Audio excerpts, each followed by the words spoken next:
សូមគោរពប្រិយមិត្តរបស់ VOA នៅថ្ងៃនេះយើងមានកិត្តិយសដោយបានលោកស្រី Anna Berger អតីតប្រធានសហភាពអន្តរជាតិសម្រាប់សេវាកម្មនយោជិតនិងជាអតីតប្រធាននៃក្រុមសហជីពដ៏មានឥទ្ធិពលមួយនៅសហរដ្ឋអាមេរិកឈ្មោះថាការផ្លាស់ប្ដូរដើម្បីជ័យជំនះលោកស្រីបានអញ្ជើញទៅប្រទេសកម្ពុជាក្នុងពេលថ្មីៗកន្លងមកនេះហើយបានស្នាក់នៅទីនោះជាច្រើនសប្តាហ៍ដើម្បីស្វែងយល់ពីស្ថានភាពរបស់កម្មករលោកស្រីចូលមកក្នុង studio របស់ VOA នៅថ្ងៃនេះដើម្បីចែករំលែកនៅការរកឃើញរបស់លោកស្រីពីដំណើរទស្សនកិច្ចនោះ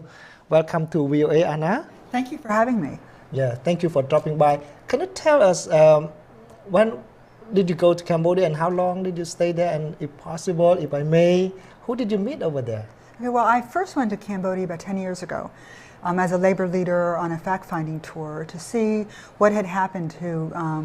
workers in Cambodia after the free trade agreement that had ILO standards. And so I visited it 10 years ago, and I was traveling again and was anxious to see what had happened since and what the situation was for working people in Cambodia now. So you were in Cambodia at a time when workers' demand were very high and also at a time when police or authority crackdown is even more brutal than before and some even say cruel. And so can you tell me were the demands or are the demands from those workers too much to meet? No, I was surprised to see that the living situation for workers had not improved in the last 10 years. I had expected that after the original organizing and efforts for workers to be able to stand up and have a voice, that their living situation would have improved over the last 10 years, but in fact it hasn't. And so, you know, it's very clear. The ILO says that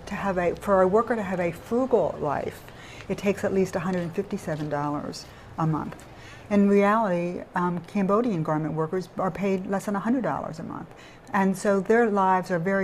for 48 hours weeks. So they are struggling to get by. You see workers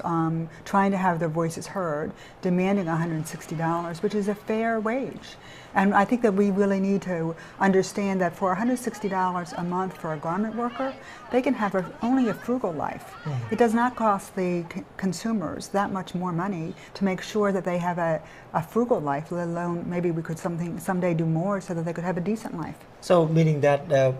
what have the big brands doing the impact so far? So I was struck by how the government has been so repressive to workers in their efforts to speak up and to organize. Mm-hmm. In January, workers were shot.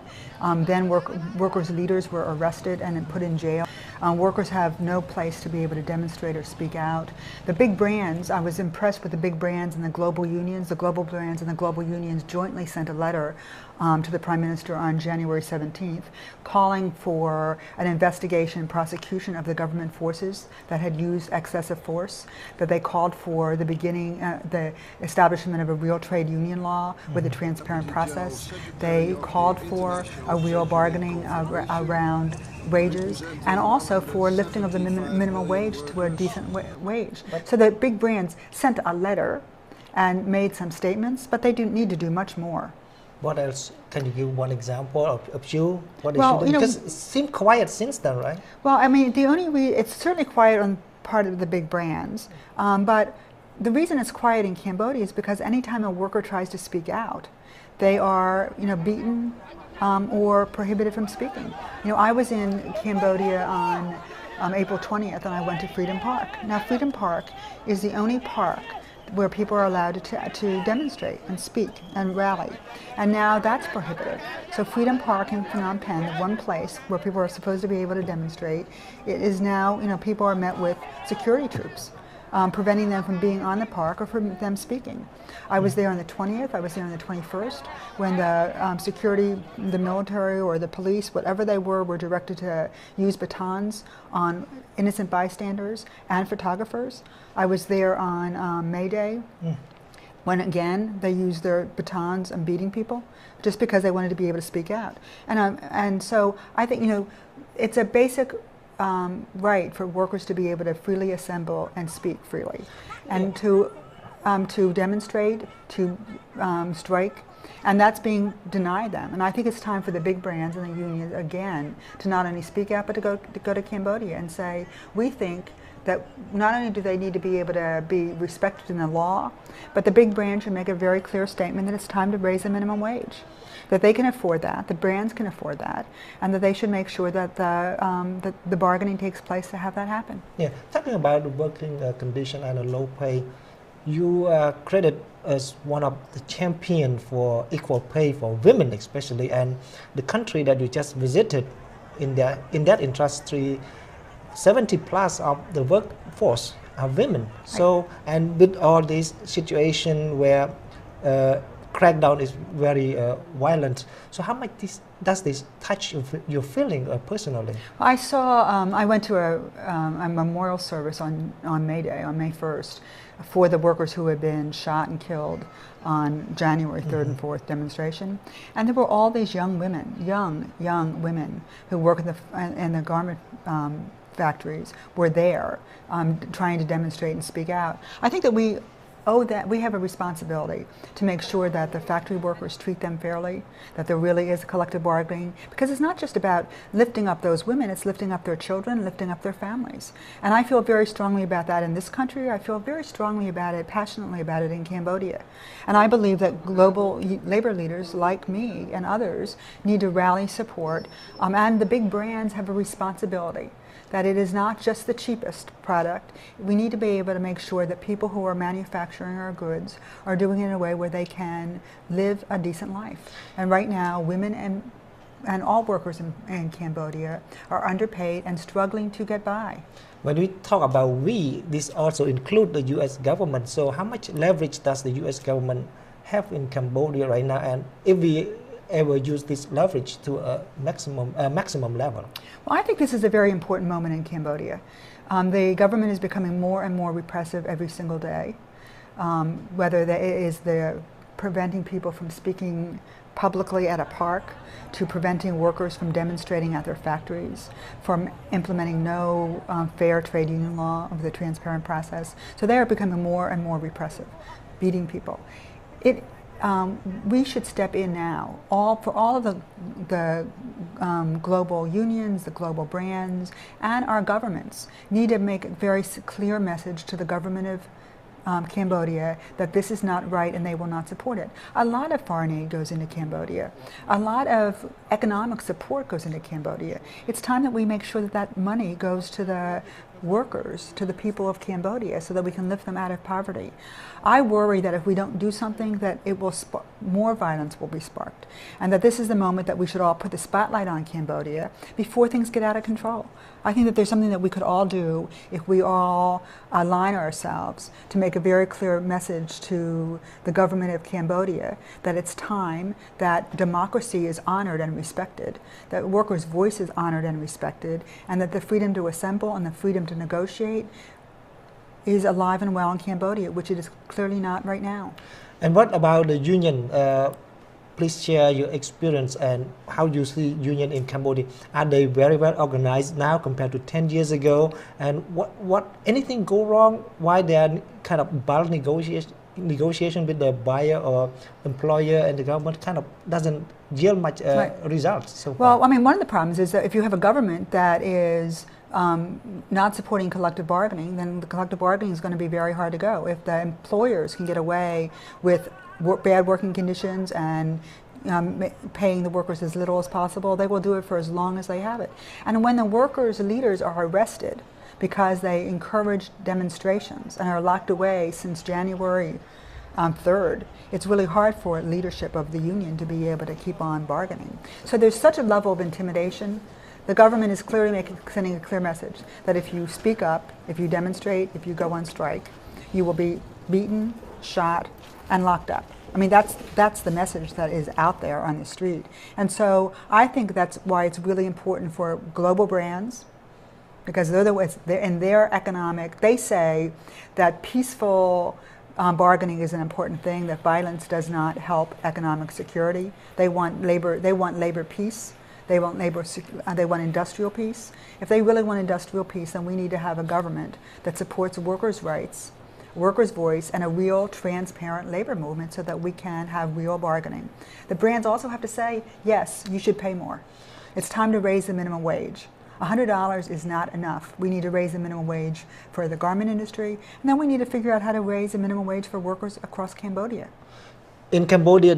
I think they campaigned a lot on this to get a buyer to jump in. But from the U.S. side,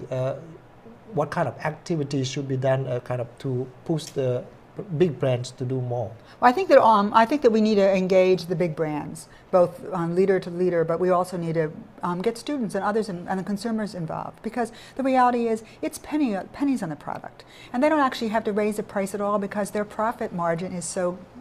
sufficient enough to be able to raise the minimum wage. Now, I look at the Gap as a great employer who's taking some great steps right now, at least in the United States. They just agreed to raise the minimum wage for their workers, in the United States, and I think that brands like the Gap and others need to come together and say, we need to think about raising the minimum wage around the world. We need to think about our suppliers and what they're paying their workers. It's not just about what we do here, it's about what we're doing elsewhere in the world, because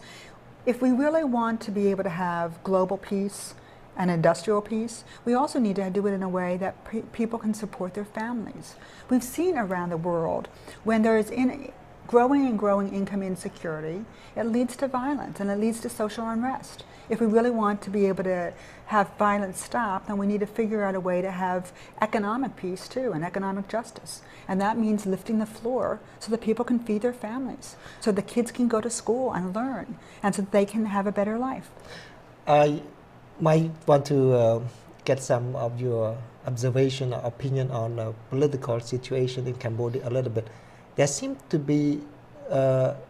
opposition party, the Cambodian National Rescue Party, tend to focus on this issue a lot, especially the salary. So you think how serious the opposition in addressing all this concern from the workers right now? Well, I think that the Cambodian National Rescue Party put together a platform that really addressed the critical issues of people in Cambodia, from the minimum wage to clean water, to access to education, good education, to protecting their communities, to protecting their homes and their forests. So I think that they put together a platform that really was about that, but they seem very determined about supporting workers in their efforts to lift the floor to $160. I was at Freedom Park on April 20th and 21st. I was also at rallies on the 1st. And all of the leaders were speaking of a minimum wage of $160. And there were lots of young people who were supporting it as well. There was a great visual on May Day of young people who had used balloons to have 160 as the beginning of the march. And so I think that there is a lot of activity. There's also been lots of discussion on April 20th, when Musakua, a member of the Parliament, went to Freedom Park. She went there to talk about $160 and why it was a fair rate. She went with facts and reports that had been done from the ILO about looking at Cambodian workers and what would it take to have a frugal life, even, where it documented that it was $157. And so she went with facts. She also went with lotus flowers as a symbol of peace, and was prohibited from speaking at the park, surrounded by helmeted troops and pushed and shoved away. And this was an elected member of the government. I was there on the 1st when she tried to also talk about $160. So I think that they have been very supportive of that. I thought that it was very significant that so many people went to the memorial service of the workers who were shot on January 3rd, and then the memorial service was on the 1st. So I was very impressed with the leaders in their, not only in their words of support, but in their actions by going to the rallies and demonstrating for that. So before I let you go, is there any light at the end of the tunnel where we can see, and this basic issue as we speak can be addressed anytime soon? Well, first of all, I thought that the opposition parties came together about a year and a half ago and formed one party. They are working well together. They organized an election where some say they really won if the votes had been counted. but they, took 44% of the votes that were counted. I understand that NDI did a study and a poll and found that about 29% of the people were not allowed to vote. If those votes had been voted and counted, that there probably would have been a different result. So obviously, there's a voice in Cambodia that's growing of workers across the country who really want change. They want opportunity. They want a way of having a Cambodia that's for them. And so I think that that's really exciting. I was impressed with the amount of activity on Facebook with young people communicating with each other, and so that you would be someplace and they would have heard what had gone on someplace else. So I think that there's a whole level of the internet that's enabled young people to become more involved, and I think that they're more hopeful. So I think that if the opposition party can actually keep on moving forward, they've called for a fair election, they've called for an early election, they've called for rules that would actually enable them to have democracy in the country and access to the radio and TV channels. I think you will begin to see things change. I also think that if the global brands and the global governments come together and start exerting pressure on Cambodia, putting a spotlight on it, that I think that we can see significant change and that Cambodia will be a bright spot for the world. Thank you so much, Anna, for stopping by and sharing this very, very useful information with VOA. I was very happy to be here. Thank you.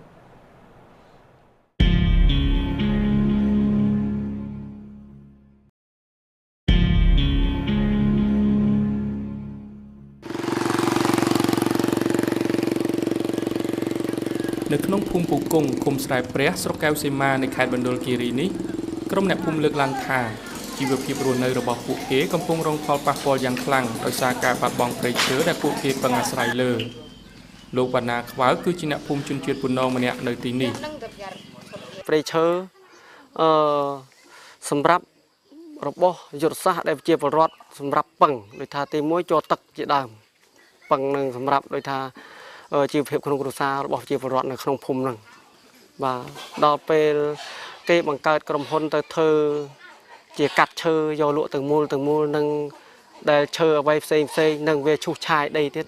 វាក្នុងព្រៃក្នុងជាពលរដ្ឋនៅវាអត់មានផលប្រយោជន៍ជូនចំពោះជាពលរដ្ឋទេដោយអ្នកភូមិជនជាតិដើមភាគតិចជាច្រើនទៀតដែរនៅទីនេះលោកវណ្ណាខ្វៅមានប្រសាសន៍ថាក្រុមអ្នកភូមិមិនអាចធ្វើអ្វីបានដើម្បីបញ្ឈប់ក្រុមហ៊ុនវៀតណាមមួយឈ្មោះបិនភឿកមួយកុំឲ្យកាប់បំផ្លាញព្រៃឈើដែលពួកគេពឹងអាស្រ័យលើបាននោះទេវាថារៀបថាបាល់ឲ្យកាប់ហើយបងអីមិនហ៊ានប្រកែកមួយគេដល់ពេលអញ្ចឹងពួកខ្ញុំប្រជាពលរដ្ឋបើថារៀបថាបាល់កាប់ហ្នឹងយើងមានតែអស់ហើយមានតែយើងហ្នឹងបើអស់ព្រៃអស់ឈើហើយយើងមានតែនៅតាមផ្លូវខ្នល់ឲ្យឡានកិនទាំងអស់ទៅអញ្ចឹងដីហ្នឹងឲ្យទុកឲ្យរត់ធ្វើទៅជាពលរដ្ឋមិននៅទេមានតែអញ្ចឹងពួកខ្ញុំនិយាយមានតែអញ្ចឹងរាល់ថ្ងៃអញ្ចឹងមកថាវាអស់ជំនឿហើយរាល់ថ្ងៃមណ្ឌលគិរីគឺជាខេត្តដែលសម្បូរព្រៃឈើមួយនៅក្នុងប្រទេសកម្ពុជាហើយក៏ជាទឹកដីកំណើតរបស់ជនជាតិដើមភាគតិចជាច្រើនប្រជាជននៅទីនេះពឹងផ្អែកជាសំខាន់ទៅលើព្រៃឈើនិងអនុផលព្រៃឈើដូចជាវល្លិផ្ដៅទឹកឃ្មុំនិងជ័រទឹកជាដើមសម្រាប់ការរស់នៅប្រចាំថ្ងៃរបស់ពួកគេប៉ុន្តែប្រជាសហគមន៍នៅក្នុងតំបន់នេះអះអាងថាការកាប់ឈើពីសំណាក់ឈ្មួញនិងក្រុមហ៊ុនបានកំពុងបំផ្លាញជីវភាពនិងជីវិតរស់នៅតាមបែបប្រពៃណីរបស់ពួកគេក្រុមអ្នកភូមិលើកឡើងថានគរបាលមន្ត្រីរដ្ឋបាលព្រៃឈើនិងអាជ្ញាធរមូលដ្ឋានមិនត្រឹមតែមិនអើពើចំពោះការកាប់បំផ្លាញព្រៃឈើប៉ុណ្ណោះទេគឺថែមទាំងជួយការពារផលប្រយោជន៍ឲ្យឈ្មួញនិងក្រុមហ៊ុនកាប់ឈើទៀតផងលោកត្រឹបធើមគឺជាអនុប្រធានផ្នែកដីធ្លីនៃជនជាតិដើមភាគតិចនៅទីនេះអាជ្ញាធរនឹងហើយនេះខ្ញុំជិលនិយាយដដែលចង់ផ្លាញជីវរដ្ឋនិយាយចំទៅអាជ្ញាធរស្អីទៀតអាជ្ញាធរហ្នឹងពុកលួយខ្លាំងជាងគេយកលុយពីក្រុមហ៊ុននៅក្នុងដំណើររាយការណ៍ព័ត៌មានមួយកាលពីពេលថ្មីនេះទៅកាន់តំបន់ដែលអ្នកភូមិរាយការណ៍ថាមានការកាប់ឈើខុសច្បាប់ដែលយកព័ត៌មានមួយក្រុមដោយរួមទាំងអ្នកយកព័ត៌មាន VOA ម្នាក់ដែរត្រូវបានក្រុមនគរបាលប្រដាប់ដោយអាវុធទាំងនេះខត់ដំណើរមិនឲ្យចូលទៅក្នុងតំបន់នោះចៅគាត់បានថាខត់ដំណើរបងសិនបើសិនជាបងមានច្បាប់ទម្លាប់ឆ្លងកាត់ត្រឹមត្រូវខ្ញុំការពារសិនសុខជូនបងព្រោះខ្ញុំនៅក្រោមគាត់បញ្ជាមកអញ្ចឹងខ្ញុំក៏ធ្វើតាមបញ្ជារបស់គាត់ដែរអូខេនៅខ្ញុំអាចសុំជំនួយបងធ្វើការបានអត់បានទេបងអត់បានទេបាទចង់ទៅសៀងមួយមេខ្ញុំ មេក៏ឲ្យសម្ភារចឹងដែរ ចង់បងចង់សម្ភារជាមួយមេខ្ញុំអានេះខ្ញុំធ្វើតាមអន្តជារបស់គាត់ ពីណាគេអ្នកវិជាបងមេគាត់ឈ្មោះគេបង បាទពេលនេះពួកយើងកំពុងតែស្ថិតនៅក្នុងព្រៃប៉ុន្តែពួកយើងត្រូវបានហាមឃាត់ដោយក្រុមអាជ្ញាធរដែលបំពាក់ដោយអាវុធជាប់ខ្លួនផងដោយពួកគេបញ្យល់ថាអាជ្ញាធរថ្នាក់លើមេរបស់ពួកគាត់ហ្នឹងគឺមិនអនុញ្ញាតឲ្យពួកយើងចូលទៅក្នុងព្រៃដើម្បីពិនិត្យមើលឈើដែលប្រជាជនអះអាងថាកំពុងត្រូវបានកាប់ដោយខុសច្បាប់នោះទេបាទដែលមានជំនួយពីតំណាងសហគមន៍ជនជាតិដើមភាគតិចម្នាក់ដែលយកព័ត៌មាន VOA បានប៉ុនប៉ងចូលទៅក្នុងតំបន់ម្ដងទៀតប៉ុន្តែត្រូវបានរៀបរៀងដំណើរដោយក្រុមនគរបាលប្រដាប់ដោយអាវុធជាថ្មីទៀត អញ្ចឹងបងគួរតែស្ដាប់ចាំគាត់មកសម្របសម្រួលដោះស្រាយសិនមើលតើយ៉ាងម៉េចបាទជប់សិនបងខ្ញុំក៏ជាមនុស្សយើងនៅក្នុងស្រុកយើងទាំងអស់គ្នាហ្នឹងទេចាំស្ដាប់គាត់សិនតើគាត់ដោះស្រាយយ៉ាងម៉េចពីព្រោះខ្ញុំក្នុងនាមជាមូលដ្ឋានខ្ញុំគ្រាន់តែខាត់ថាកុំឲ្យទៅចាំគាត់មកដោះស្រាយគាត់សម្របសម្រួលយ៉ាងម៉េចប៉ុណ្ណឹងបានហើយ មិនបានខាត់បង រឿងនេះខ្ញុំមិនដឹងដែរសួរថ្នាក់លើមិនដឹងបាទ ខ្ញុំមិនអាចបកស្រាយបានទេបងអត់អាចបកស្រាយបានទេពួកខ្ញុំមិនដឹងទេពួកខ្ញុំកូនចៅទេបង លោកកែវសវុតដែលបានដឹកនាំកម្លាំងនគរបាលក្នុងប្រតិបត្តិការរារាំងក្រុមអ្នកយកព័ត៌មាននេះមានប្រសាសន៍ថាលោកធ្វើតែតាមបទបញ្ជាពីថ្នាក់លើរបស់លោកតែប៉ុណ្ណោះ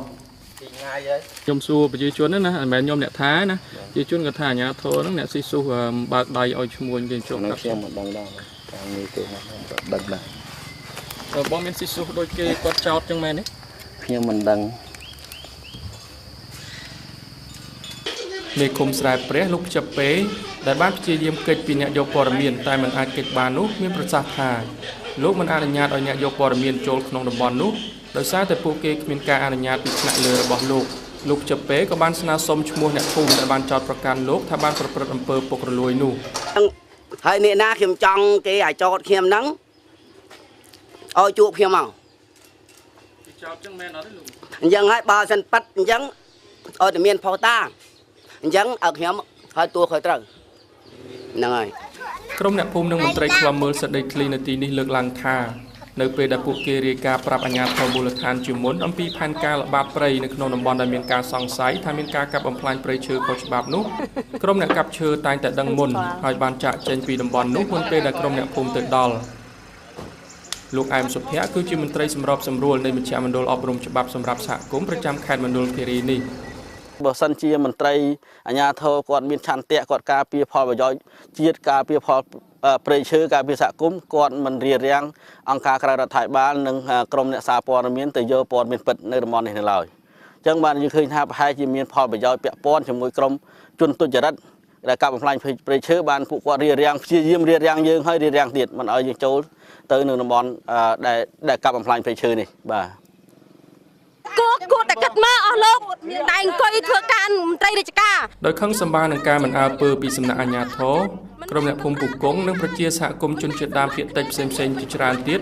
បានលើកគ្នាឡើងមកតវ៉ានៅសាលាខេត្តនេះដើម្បីទាមទារឲ្យថ្នាក់ដឹកនាំខេត្តជួយរកដំណោះស្រាយឲ្យពួកគេជាការឆ្លើយតបទៅនឹងការទាមទាររបស់ក្រុមអ្នកភូមិជនជាតិដើមភាគតិចទាំងនេះលោកយមលុចអភិបាលរងខេត្តមណ្ឌលគិរីមានប្រសាសន៍ថាក្រុមហ៊ុនដែលទទួលបានសម្បទានពីរដ្ឋាភិបាលនៅក្នុងខេត្តនេះមានសិទ្ធិកាប់ឈើ ក្រុមហ៊ុនដែលគេកាប់ព្រៃនេះគឺគេកាប់ទៅតាមច្បាប់គេមានច្បាប់ពីរាជរដ្ឋាភិបាលឲ្យកាប់អាហ្នឹងគេកាប់ឲ្យមិនខុសទេប៉ុន្តែបងប្អូនយើងទៅកាប់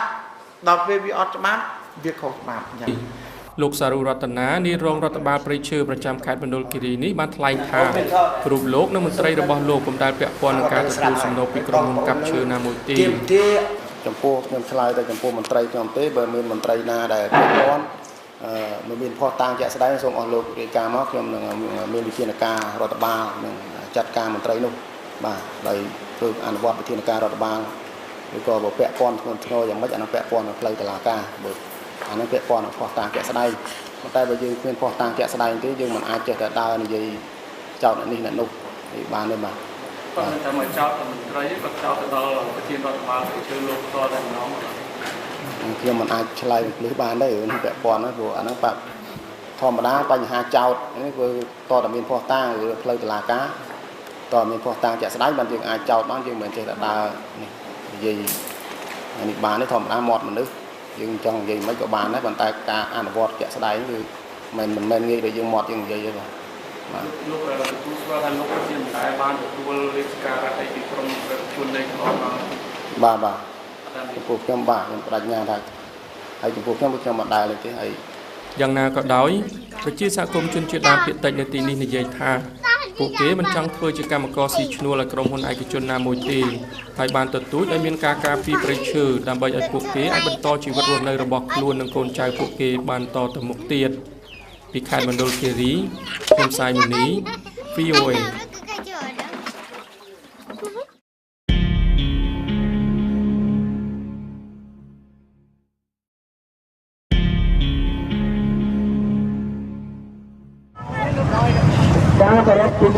ក្រុមអ្នកការពារបរិស្ថានមកពីមជ្ឈដ្ឋានផ្សេងៗគ្នានៅទូទាំងប្រទេសកម្ពុជា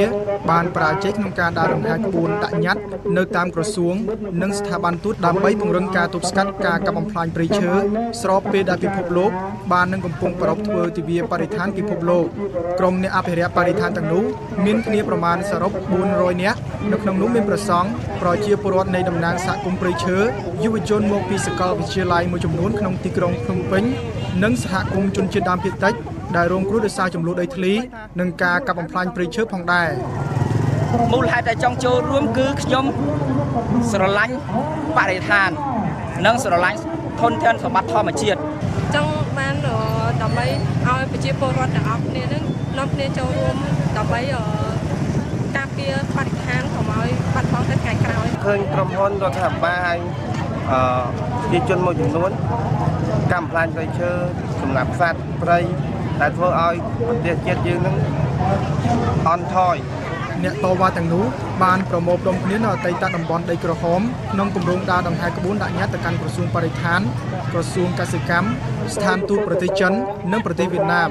ក៏ប៉ុន្តែក្រុមអាជ្ញាធរបានរារាំងសកម្មជនបរិស្ថានទាំងអស់នោះមិនឲ្យដើរចេញពីទីប្រជុំជននោះទេលោកទឹមម៉ាឡៃប្រធានបណ្ដាញក្រុមយុវជនថ្លែងថាការរារាំងរបស់អាជ្ញាធរថាជាការរំលោភសន្យាទោះបីជាយ៉ាងណាក្តីលោកឡុងឌីម៉ង់អ្នកនាំពាក្យនៃសាលាក្រុងភ្នំពេញលើកឡើងថាអាជ្ញាធរមិនអនុញ្ញាតឲ្យក្រុមយុវជនស្រឡាញ់បរិស្ថាននេះដើរដង្ហែក្បួនដោយហេតុថាវានឹងបង្កឲ្យមានផលប៉ះពាល់ដល់សណ្ដាប់ធ្នាប់សាធារណៈជាពិសេសចរាចរណ៍ការកកស្ទះចរាចរណ៍ជាមួយនឹងកម្លាំងយានយន្តនឹងវាប៉ុណ្ណាខ្លះព្រោះកុំថាឲ្យដល់ទៅបិទផ្លូវដើម្បីធ្វើការហែកក្បួនទៅវិញតែគ្រាន់តែមានបញ្ហាជំខូចទៅបន្តិចនៅកណ្ដាលផ្លូវហ្នឹងក៏មានការកកស្ទះដែរលោកអំសំអាតអ្នកគ្រប់គ្រងបច្ចេកទេសឃ្លាំមើលការរំលោភសិទ្ធិមនុស្សនៃអង្គការលីកាដូសម្ដែងការសោកស្ដាយដែលអាជ្ញាធរកម្ពុជាមិនអនុញ្ញាតឲ្យក្រុមយុវជនដើរដង្ហែក្បួនដោយសន្តិវិធីនេះនៅពេលដែលប្រជាពលរដ្ឋសហគមន៍គាត់បានភ្ញាក់រលឹកគាត់បានយល់ដឹងហើយគាត់ចូលរួមក្នុងការប្រពនៅទិវាបរិស្ថានរដ្ឋាភិបាលគួរតែបើកសិទ្ធិទូលាយណាសម្រាប់ពួកគាត់ឲ្យបានប្រពនៅពិធីនេះព្រៀងឲ្យ10នាទីទៀតបាទ10នាទីទៀតយើងនឹងទៅជុំគ្នានៅខាងចុងនេះបាទដើម្បីហែព្រៃឈើដែលកំពុងរងការកាប់បំផ្លាញនិងការធ្វើជំនួញដោយឈ្មួញនឹងមន្ត្រីអ្នកមានអំណាចមានដូចជាព្រៃឈើនៅតំបន់ព្រៃឡង់តំបន់លំផាត់ខេត្តរតនគិរីនិងតំបន់ជំរកសត្វព្រៃខេត្តក្រចេះជាដើមបណ្ដាញក្រុមអ្នកស្រឡាញ់ព្រៃឈើបានបន្ថែមទៀតផងដែរថាការវិនិយោគទំនប់វារីអគ្គិសនីនៅស្ទឹងជាយអរ៉ែងខេត្តកោះកុងទន្លេសេសាន2ខេត្តស្ទឹងត្រែងបាននឹងកំពុងជំនួសមកវិញដល់ការហិនហោចព្រៃឈើនិងការគំរាមកំហែងដល់បរិស្ថាននិងជនជាតិដើមភាគតិចនៅតំបន់នោះបន្ថែមពីនោះដែរការកាប់បំផ្លាញព្រៃឈើបានស្ថិតនៅក្រោមទម្រង់នៃការផ្ដល់ដីសម្បត្តិទៅឲ្យក្រុមហ៊ុននិងទំនប់វារីអគ្គិសនីដែលភាគច្រើនកាន់កាប់ដោយក្រុមហ៊ុនអភិវឌ្ឍន៍មកពីប្រទេសចិននិងប្រទេសវៀតណាមក្រុមបណ្ដាញយុវជនក៏បានស្នើរដ្ឋាភិបាលកម្ពុជាជាពិសេសរដ្ឋមន្ត្រីក្រសួងបរិស្ថានត្រូវត្រួតពិនិត្យលើសកម្មភាពរបស់ក្រុមហ៊ុនដែលទទួលបានដីសម្បត្តិសេដ្ឋកិច្ចនិងជំរុញឲ្យរដ្ឋាភិបាលចាត់វិធានការទប់ស្កាត់បទល្មើសព្រៃឈើនិងការផ្អាកគម្រោងសាងសង់ទំនប់វារីអគ្គិសនីនៅតំបន់ជាយអរ៉ែងនិងសេសានក្រោម2ក៏ដូចជាការបញ្ឈប់សកម្មភាពគម្រាមកំហែងគ្រប់រូបភាពទៅលើសកម្មជនការពារព្រៃឈើយ៉ាងណាក៏ដោយក្រុមអាជ្ញាធរបានយកញត្តិរបស់ក្រុមសកម្មជនបរិស្ថាននេះទៅប្រគល់ជូនក្រសួងបរិស្ថាននិងក្រសួងកសិកម្មក៏ប៉ុន្តែនៅមិនទាន់យកញត្តិនេះទៅដាក់ជូននៅស្ថានទូតចិននិងស្ថានទូតវៀតណាមនៅឡើយទេរាយការណ៍ពីទីក្រុងភ្នំពេញខ្ញុំស៊ុយហ៊ានកាមេរ៉ា VOA